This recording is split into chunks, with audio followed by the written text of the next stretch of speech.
Apakah kamu sudah dapat menangkap bola dengan baik? Jelaskan. Sudah, saya dapat menangkap bola dengan baik. Alasannya, karena saya latihan setiap hari.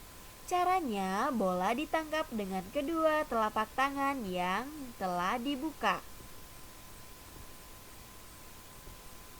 Apa saja keterampilan yang diperlukan dalam permainan bola zigzag ini? Melempar dan menangkap bola, serta diperlukan keseimbangan dan kekuatan otot kaki.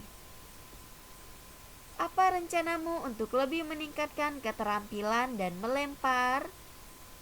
Dalam melempar dan menangkap bola, saya akan melakukan latihan secara rutin dan untuk meningkatkan keterampilan menangkap bola dan melempar bola. Kemudian, saya berusaha agar kemampuan yang dimiliki menjadi lebih baik. Nah, setelah berolahraga di luar ruangan, tahukah kamu apa yang membuat segar udara di luar? Tumbuhan hijau membuat segar udara karena menghasilkan oksigen. Sekarang, mari kita mengenali bagian-bagian tumbuhan dan bacalah keterangan di bawah ini dengan saksama. Nah, anak-anak, sekarang kita akan melihat bagian dari tumbuhan. Nah, di sini di halaman 20. Ya. Nah, di sini di halaman 20, nah perhatikan di sini ada yang disebut akar.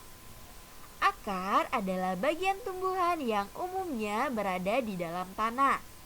Untuk beberapa jenis tumbuhan, akar juga terdapat di atas tanah, bahkan menggantung. Akar berfungsi antara lain sebagai bagian yang menggoyahkan atau mengokohkan tumbuhan. Jika tumbuhan tidak memiliki akar, maka tumbuhan akan mudah dicabut, mudah roboh tidak ketika diterpa angin atau hanyut terbawa air ketika turun hujan. Zat-zat mineral air yang dibutuhkan untuk membuat makanan diserap oleh akar dari dalam tanah. Namun, pada beberapa tumbuhan tertentu, akar tidak hanya berfungsi menyerap air dan mineral, tetapi juga berfungsi sebagai penyimpanan cadangan makanan. Misalnya pada beberapa tumbuhan umbi-umbian. Nah, anak-anak bisa perhatikan ya, ini adalah contoh gambar dari akar. Jadi akar ada yang akar serabut ya, kemudian ada akar tunggang dan ada akar yang menggantung ya. Jadi anak-anak, tanaman itu dia harus memiliki akar. Jadi jika tanaman tidak memiliki akar, maka tanaman tersebut akan mudah dicabut.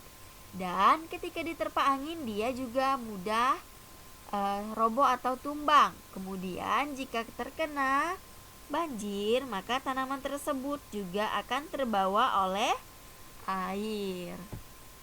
Nah, kemudian yang selanjutnya ada yang dinamakan dengan bunga. Nah, bunga merupakan bagian dari tumbuhan yang berfungsi sebagai alat perkembangbiakan tumbuhan biji. Nah, anak-anak pasti sering melihat bunga ya. Nah, bunga itu dia terdapat pada tumbuhan tersebut. Kemudian ada juga yang dinamakan dengan daun. Nah, jadi bagian tumbuhan yang berfungsi sebagai tempat berlangsungnya fotosintesis itu adalah daun. Daun banyak mengandung zat warna hijau yang disebut dengan klorofil. Daun terdiri atas tangkai daun dan helai daun. Nah, anak-anak, ini perhatikan gambar daun ya. Ini adalah gambar daun. Jadi daun kalau misalnya tanamannya itu masih muda, dia berwarna hijau. Kalau tanaman atau misalnya daunnya itu sudah tua, dia berwarna kuning, maka akan jatuh ke tanah. Kemudian kalau dia layu, dia akan berwarna kecoklatan.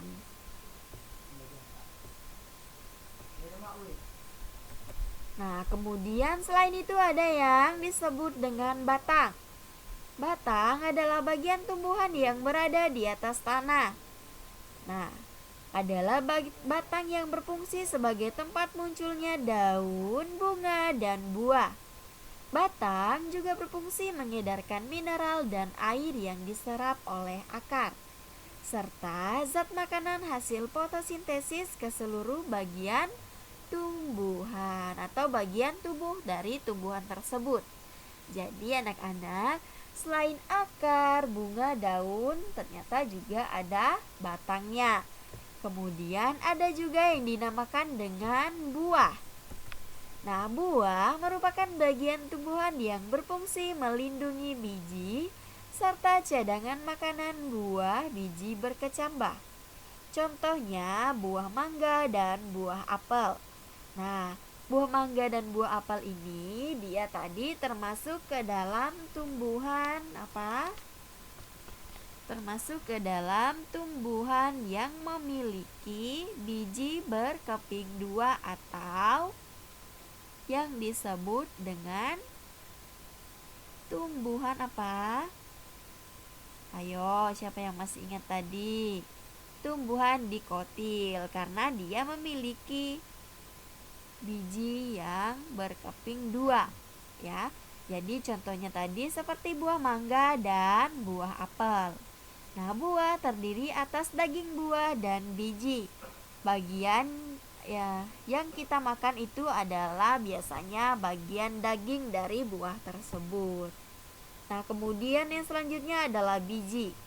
Biji merupakan hasil dari perembuahan yang terjadi akibat penyerbukan antara serbuk sari dan sel telur pada putik. Jika biji ditanam, akan tumbuh menjadi tumbuhan baru. Biji memiliki keping. Biji ada yang berkeping satu dan ada yang berkeping dua. Nah, biji berkeping satu disebut dengan monokotil dan biji berkeping dua disebut dengan dikotil. Nah, tahukah kamu bahwa beberapa dari bagian tumbuhan tersebut berfungsi untuk membuat tumbuhan tersebut tetap lestari dan seimbang di alam? Contoh bagian tumbuhan tersebut adalah biji. Nah, biji merupakan cikal bakal bagi tumbuhan, sebagian tumbuhan untuk terus bertahan sehingga terjaga kelestariannya. Bisakah kamu mencari bagian tumbuhan lain yang berfungsi untuk menjaga kelestarian tumbuhan tersebut? Nah, di sini bagian yang berfungsi untuk menjaga kelestarian tumbuhan adalah bunga. Karena bunga berfungsi sebagai alat reproduksi baru. Reproduksi yang nantinya akan menghasilkan tanaman baru dan mampu mempertahankan kelestarian dari tumbuhan tersebut. Nah, setiap tumbuhan memiliki bagian-bagian yang bermanfaat bagi makhluk hidup lain. Di antara tumbuhan tersebut ada yang memiliki bunga. Bunga-bunga di sekitar rumah Lani terlihat sangat subur dan beraneka ragam warnanya. Lani sangat rajin merawat bunga-bunga tersebut. Ia menyiramnya setiap hari dan memberikan pupuk secara teratur. Bunga membuat lingkungan rumah Lani menjadi indah dan sejuk dipandang mata. Beberapa jenis bunga menghasilkan wangi, sehingga membuat harum udara di lingkungan rumah Rani. Nah, di sini ada beberapa pertanyaan dari bacaan tadi. Apakah kewajibanmu terhadap tumbuhan yang ada di sekitar? Menyiramnya setiap hari dan memberikan pupuk secara teratur.